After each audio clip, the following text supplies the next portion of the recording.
Hello student, welcome back to the SR study নিস্ট YouTube channel.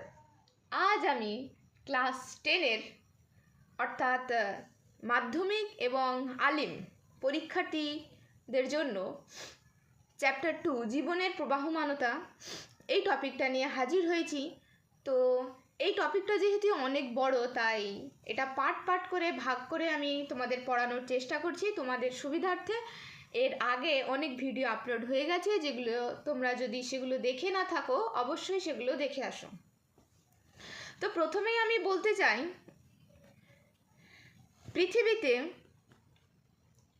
আমরা যে কোনো জিনিস দেখি না কেন সব কিছুর একসময় পরিবর্তন, ক্ষয় বা ধ্বংস ঘটে। কিন্তু আমরা প্রভু, গড, ঈশ্বর যাই বলি না কেন, তিনি এমনভাবে জীবজগৎকে সৃষ্টি করেছেন যে জীবের জীবনধারা যেন থেমে না যায়। তাই পুরানো কোষ নষ্ট হলে নতুন কোষ তৈরি হয় এবং নতুন প্রজন্ম সৃষ্টি হয়। এই নতুন কোষ তৈরি হওয়ার জন্য জীবদেহের বিশেষ ধরনের কোষ বিভাজন ঘটে। তার মধ্যে একটা গুরুত্বপূর্ণ কোষ হচ্ছে মাইটোসিস।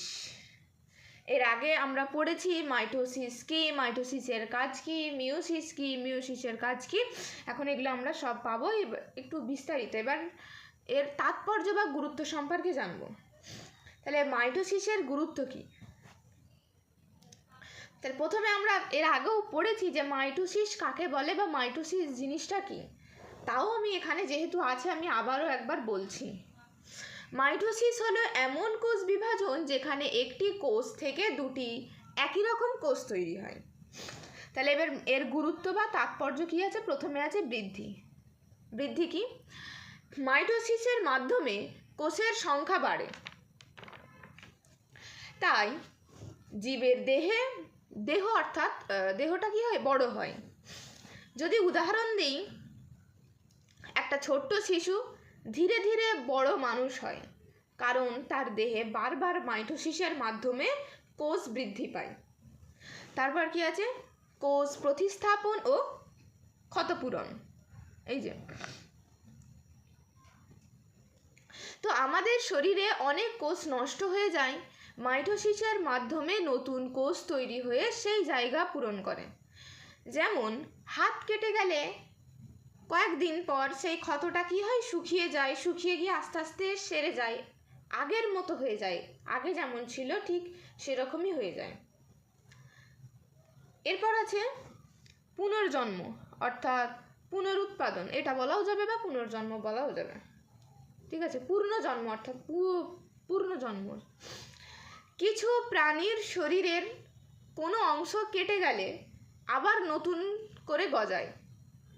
উদাহরণ যদি বলা যায়, টিকটিকির লেজ কেটে গেলে আবার লেজটা গজিয়ে যায়। এটা সবাই, আমার মনে হচ্ছে সবাই এটা দেখেছে, এটা অনেকেই ফলো করে আর কি। তারপরে আছে কি? প্রজনন। হ্যাঁ, কিছু জীব মাইটোসিসের মাধ্যমে বংশ বৃদ্ধি করে। যদি উদাহরণ বলি, এখানে হবে অ্যামিবা বা ইস্ট।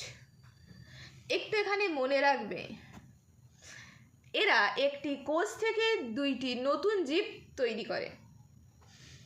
তো আমাদের মাইটোসিসের তাৎপর্যটা শেষ। এবার আসি মিওসিস। এখানে মিওসিসের মধ্যে কি আছে? সমসমস্ত ক্রোমোজোম, সিস্টার ও নন সিস্টার ক্রোমাটিড, এই সম্পর্কে প্রথমে ধারণা দেবে। ঠিক আছে, তো প্রথমে মিওসিস জিনিসটা কি আমরা আবারও জেনে নিই। যেহেতু এর আগে আমরা জেনেছি, তাও আমরা আরেকবার জানার চেষ্টা করি। মিওসিস হলো এমন কোষ বিভাজন যেখানে ক্রোমোজোমের সংখ্যা অর্ধেক হয়ে যায়। ঠিক আছে, এরপর আছে কি? সমসমস্ত ক্রোমোজোম। এই যে এখানে রয়েছে সমসমস্ত ক্রোমোজোম। এটা কি? সমসমস্ত ক্রোমোজোম কি? যে দুটি ক্রোমোজোমের আকার, গঠন এবং জিনের অবস্থান প্রায় একই, তাদের সমসংস্থানিক ক্রোমোজোম বলে। তারপর আমরা পাবো এই যে এখানে আছে, হ্যাঁ, বাইভ্যালেন্ট বা ডায়াড। বাইভ্যালেন্ট কি? মিওসিসের সময় সমসংস্থানিক দুইটি ক্রোমোজোম একসাথে জোড়া বাঁধে, এই জোড়াকে বলা হয় বাইভ্যালেন্ট। এরপর আছে টেট্রাড। টেট্রাডটা কি? প্রতিটি ক্রোমোজোম আবার দুইটি ক্রোমাটিড দিয়ে তৈরি, তাই যখন দুইটি ক্রোমোজোম জোড়া বাঁধে তখন মোট 4টা ক্রোমাটিড হয়। এই 4টি ক্রোমাটিডের গঠনকে বলা হয় টেট্রাড। আমি খুব সহজে তোমাদের বোঝাচ্ছি, বইতে একটু কঠিন শব্দ দিয়ে, কঠিন ওয়ার্ড দিয়ে আছে, যাতে প্রত্যেকের বুঝতে সুবিধা হয়, কারণ সবার ধারণ শক্তি এক হয় না। তো সবাইকে নিয়ে যেহেতু আমাদের ক্লাসটা করা, সেহেতু আমি সহজ ভাষায় পড়ানোর চেষ্টা করছি। আমি আবারও বলছি, টেট্রাডটা কি? প্রতিটি ক্রোমোজোম আবার দুইটি ক্রোমাটিড দিয়ে তৈরি। এর আগে পড়েছি আমরা ক্রোমাটিড জিনিসটা কি। এত যদি বিস্তারিত আলোচনা করি তাহলে তো ভিডিওটা অনেক লং হয়ে যাবে। তো যদি না কেউ বুঝতে পারো অবশ্যই তোমরা কমেন্ট করবে, আর না হয় এর আগে যে ভিডিওগুলো আপলোড করা হয়েছে অবশ্যই সেগুলো দেখে আসবে। তাই যখন দুইটি ক্রোমোজোম জোড়া বাঁধে তখন মোট 4টা ক্রোমোজোম হয়ে যায়, আর এই 4টি ক্রোমাটিডের গঠনকেই বলা হয় টেট্রাড। তারপর আছে সিস্টার ক্রোমাটিড আর নন সিস্টার ক্রোমাটিড। এগুলো পরীক্ষার খাতায় 2 নাম্বারের জন্য পড়ে যায়। সিস্টার ক্রোমাটিড আর নন সিস্টার ক্রোমাটিড কি, বা এর মধ্যে পার্থক্য কি, এটাও পড়ে যেতে পারে, কারণ বলা যায় না। তো অবশ্যই আমাদেরকে খুব ভালো করে খুঁটিয়ে পড়ে যেতে হবে, কারণ কোনটা দেবে তো বোর্ড বলা যায় না। তো সিস্টার ক্রোমাটিড কি আমরা একটু দেখে নিই। একটি ক্রোমোজোমের দুইটি একদম একই ধরনের ক্রোমাটিড থাকে, এই দুইটি একই ক্রোমাটিডকে বলা হয় সিস্টার ক্রোমাটিড।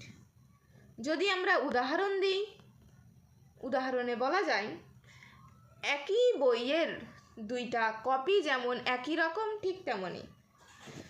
তারপর আছে কি নন সিস্টার ক্রোমাটিড। দুইটি ভিন্ন ক্রোমোজোমের ক্রোমাটিড হলে তাকে বলা হয় নন সিস্টার ক্রোমাটিড। আমি আবারও বলছি, গুলিয়ে ফেলবে না। নন সিস্টার ক্রোমাটিড হচ্ছে দুটি ভিন্ন ক্রোমোজোমের ক্রোমাটিড হলে তাকে বলা হয় নন সিস্টার ক্রোমাটিড।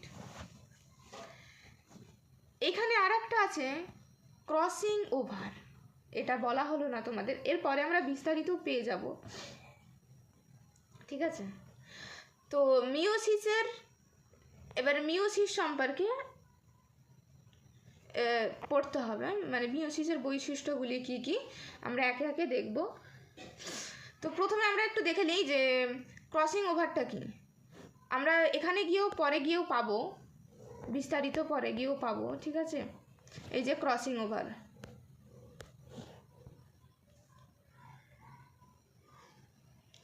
মিওসিসের সময় নন সিস্টার ক্রোমাটিডের মধ্যে অংশ বিনিময় হয়, এটাকে বলা হয় ক্রসিং ওভার।